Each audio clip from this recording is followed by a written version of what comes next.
মোৰ ছাত্ৰ-ছাত্ৰীসকল, আজি সৰল সূত্ৰৰ লগত জড়িত 5টা অতি দৰকাৰী প্ৰশ্ন আলোচনা কৰিম। ভিডিঅ'টো স্কিপ নকৰাকৈ প্ৰথমৰ পৰা শেষলৈকে চাবা।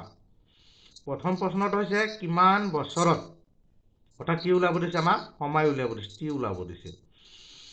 বছৰি 5% হাৰত, অৰ্থাৎ সুতৰ হাৰ কিমান, 5%। আৰু সৰল সূত্ৰত 500 টকা 600 হ'ব, অৰ্থাৎ কি পিটো হৈছে কিমান, 500, 600 হ'ব, মানে এইটো এ।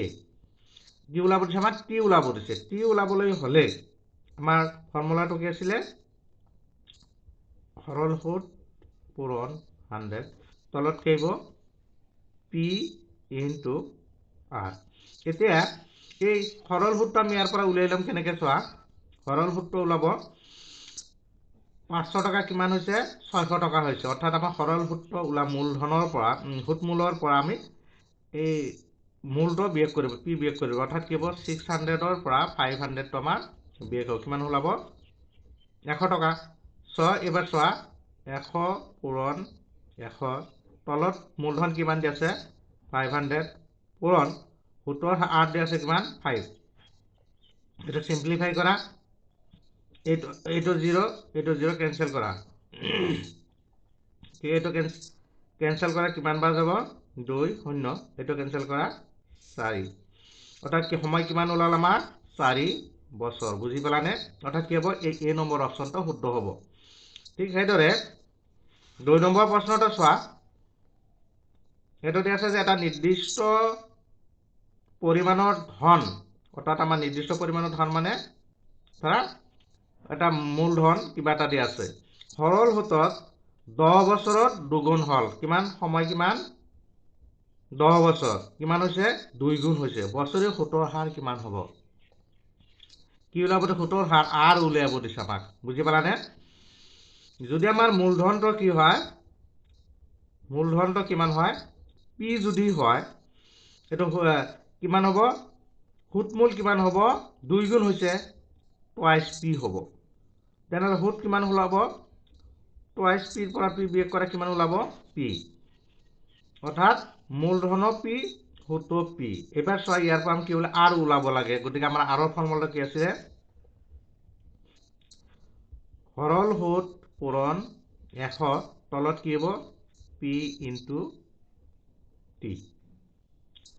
এইটো সৰল সুত আমাৰ কিমান চোৱা, সৰল সুত হৈছে পি পূৰণ 100, আৰু মূলধনটো আমি পি বুলি ধৰিছোঁ, পূৰণ সময় কিমান, 10, এইটোত কেনচেল কৰিলে এইটো কাটি দিয়ে, কিমান ওলাল আমাৰ, 10%। সুতৰ হাৰ, বছৰি সুতৰ হাৰ কিমান হ'ব, 10%, অৰ্থাৎ আমাৰ এই ডি নম্বৰ অপশ্যনটো শুদ্ধ হ'ব। বুজি পালানে? আৰু এটা প্ৰশ্ন চোৱা। এইটো দি আছে কি যে এজন মানুহে 20,000 টকা, 20,000, 20,000 টকা, এটা কি হ'ব, তেনেহ'লে আমাৰ মূলধন হ'ব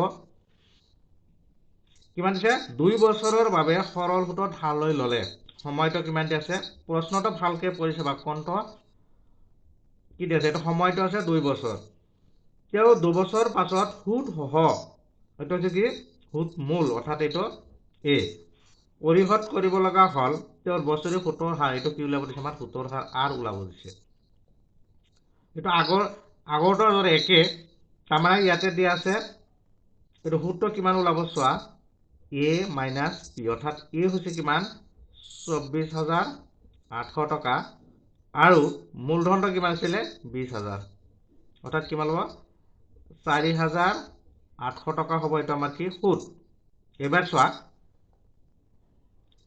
সময়টো দিয়া আছে 2 বছৰ, অৰ্থাৎ আমাক কি ওলাব দিছে, সুতৰ হাৰ আৰ ইকুৱেল টু সৰল সুত পূৰণ 100, তলত হৈছে পি ইনটু এইটো কি টি, এইটো মানবিলাক বহাই দিয়া। সৰল সুত হৈছে 4,800 পূৰণ 100, তলত হৈছে মূলধন কিমান, 20,000, সময় দিয়া আছে কিমান, 2 বছৰ। এইটো সৰল কৰিলে হ'লে এবাৰ শূন্যবিলাক কাটি, এই দুটা কাটিলে এই দুটা কাটি দিয়া, এই দুটা কাটি দিয়া, এই 2ৰে এইটো কাটিলে কিমান বাৰ যাব, 2 2 গুণ 4, 2 4 গুণ 8, এইটো 2ৰে কাটিলে কিমান বাৰ যাব, 2 12 গুণ 24, সুতৰ হাৰ 12%, অৰ্থাৎ এই আমাৰ এই বি নম্বৰ অপশ্যনটো শুদ্ধ হ'ব। প্ৰশ্নটোত আমি প্ৰথমতে ফৰ্মুলা মতে যিকেইটা আছে সেইকেইটা বহাই ল'ব লাগিব। সৰল সুতৰ ফৰ্মুলা মই ইয়াৰ আগৰ ভিডিঅ'ত আলোচনা কৰিছোঁ। যিসকলে চোৱা নাই ভিডিঅ'ত এবাৰ চালে সৰল সুত সম্পৰ্কীয় যিকোনো সমাধান অতি অনায়াসে কৰিবলৈ পাবা। নেক্সট আৰু এটা প্ৰশ্ন চোৱা, বছৰি 18% হাৰত অৰ্থাৎ সুতৰ হাৰ কিমান দিয়া আছে 18, কিমান টকা 10,000 টকা, এইটো হৈছে কি পি দিয়া হ'ল। প্ৰতি মাহত সুত কিমান হ'ব বুজি পালানে? আমি যিমানবিলাক সুতৰ হাৰ উলিয়াও বছৰি উলিয়াই 12ৰে হৰণ কৰি দিলে মাহৰ সুতৰ হাৰ ওলাব। এবাৰ চোৱা ইয়াৰ সুতৰ হাৰ উলিয়াব দিছে। চ' সুতৰ হাৰ আমি প্ৰথমতে কি উলিয়াব লাগিব, আৰটো ওলাব লাগিব। চ' এইটো কি কৰিবা যে বছৰি ইমান হাতত এত টকা সুতত দিয়া হৈছে। চ' আমি কি কৰিম, প্ৰথমতে চোৱা এইটো আমি কি কৰিম যে এইটো মূলধন দিয়া আছে আমাৰ কিমান 10,000 টকা, তাৰপিছত আমাৰ সুতৰ হাৰ দিয়া আছে কিমান 18% দিয়া আছে। চ' সুত ওলাম কেনেকৈ চোৱা, যদি আমি এবছৰৰ ওলাওঁ এইটো প্ৰতি মাহত এবছৰ সময়টো যদি আমি এবছৰ লওঁ, প্ৰতি মাহত যিহেতু ওলাব দিছে সময়টো যদি আমি 1 বছৰ বুলি ধৰোঁ, এতিয়া চোৱা কি ওলাব যে সুতৰ হাৰ আৰ এইটো হৈছে নহয়, এইটো আমি কি ওলাম প্ৰতি মাহত এত টকাত এত দিয়া হ'ল, গতিকে এটা আমাৰ সুত উলিয়াব লাগে। চ' আমি কি কৰিম, সুত কিমান ওলাব চোৱা পি আৰ টি, পি কিমান 10,000 আৰ টি 1 বছৰ তলত 100 দিয়া। এইটো কেনচেল কৰা, এইটো কেনচেল কৰা, কিমান হ'ল 100 পূৰণ এইটো। এবাৰ চোৱা এইটো কিমান ওলাব 1800 হ'ব। চ' 1800 হ'লে কিমান হ'ব চোৱা, 1800 হ'লে এইটো আমাৰ এবছৰৰ ওলাল সুত প্ৰতি মাহত ওলাব দিছে, অৰ্থাৎ এই 1800ক আমি যদি 12ৰে হৰণ কৰোঁ এইটো এবছৰ ওলালে। চ' 12ৰে হৰণ কৰিলে আমাৰ কি ওলাব, এইটো 1 মাহৰ ওলাব। গতিকে এইটো যদি আমি 6ৰে কাটি 2 বাৰ 6ৰে কাটিলে 318, এইটো 2ৰে কাটিলে কিমান যাব 150, অৰ্থাৎ কিমান হ'ব এই বি নম্বৰ অপশ্যনটো শুদ্ধ হ'ব। প্ৰতি মাহত সুতৰ হাৰ এইটো বুজি পালানে? যিটো প্ৰতি মাহত ওলাব দিছে আমাৰ সুতৰ হাৰটো বছৰি দিয়া আছে, গতিকে আমি 1 বছৰৰ সময় ধৰিলে প্ৰথমতে সুত ওলাম, তাৰপিছত 12ৰে হৰণ কৰিলে সুতৰ হাৰ উলিয়াব পৰা যাব।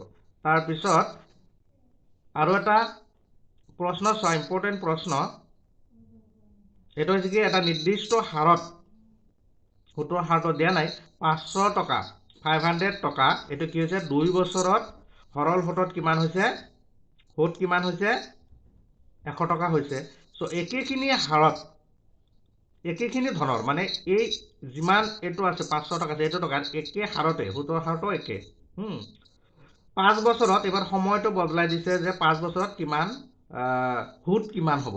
চ' দুটা অংক কৰিব লাগিব। প্ৰথমতে হৈছে ইয়াৰ পৰা আমি কি উলাই ল'ম চোৱা, এইটো মূলধন দিয়া আছে, সময় দিয়া আছে, সুত দিয়া আছে, ইয়াৰ পৰা আমি সুতৰ হাৰ উলিয়াই ল'ম প্ৰথমতে।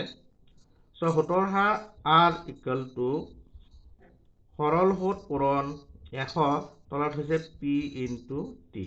তো আমি ইয়াৰ পৰা কি কৰিম, সৰল সুত 100 পূৰণ 100 মূলধন দিয়া আছে 500 পূৰণ সময় দিয়া আছে 2 বছৰ, ইয়াৰ পৰা আমি চিম্পলিফাই কৰোঁ, এইটো কাটি দিয়া, তাৰপিছত 5ৰে কাটিলে এইটো হ'ল, এইটো 2ৰে কাটিলে, অৰ্থাৎ সুতৰ হাৰ আমাৰ কি ওলাল 10%। এই 10%ৰ লগত এতিয়া আমি কি কৰিম সুত উলিয়াব লাগে। আগৰ টাইমটো 2 বছৰ আছিলে, 5 বছৰ হ'লে একেখিনি টকা যদি আমি 5 বছৰৰ কাৰণে ইনভেষ্ট কৰোঁ কিমান সুত ওলাব। তো এইবাৰ আমি কি ওলাব লাগে, সুত ওলাব লাগে, ইয়াত মূলধনটো একেই থাকিব, অৰ্থাৎ 500 টকাই থাকিব, পি আৰ সুতৰ হাৰ এইবাৰ আমি 10% পালোঁ 10, আৰু সময়টো এবাৰ কিন্তু 5 হ'ব, তলত 100, এইটো কাটি দিয়া, 50 আৰু 5 ইনটু কৰিলে 250, বুজি পালানে? সুতটো কিমান হ'ব 250। চ' আশা কৰোঁ এই ভিডিঅ'টোৰ যোগেদি সৰল সুত সম্পৰ্কীয় যিকোনো সমাধান অতি অনায়াসে কৰিব পাৰিবা। চ' মই আজিৰ ভিডিঅ'টোৰ যোগেদি এই গুৰুত্বপূৰ্ণ 5টা অতি দৰকাৰী প্ৰশ্ন আলোচনা কৰিলোঁ। মোৰ আগৰ ভিডিঅ' এটাতো সৰল সুত সম্পৰ্কীয় কেইবাটাও প্ৰশ্ন আলোচনাৰ লগতে সূত্ৰসমূহ ধুনীয়াকৈ আলোচনা কৰা হৈছে। যিসকলে ভিডিঅ'টো চোৱা নাই অনুগ্ৰহ কৰি আগৰ ভিডিঅ'টো চাব, তেতিয়াহ'লে সৰল সুত সম্পৰ্কে যিকোনো ধৰণৰ কনফিউজন অতি অনায়াসে দূৰ হ'ব। চ' মোৰ ভিডিঅ'টো এইখিনিয়ে।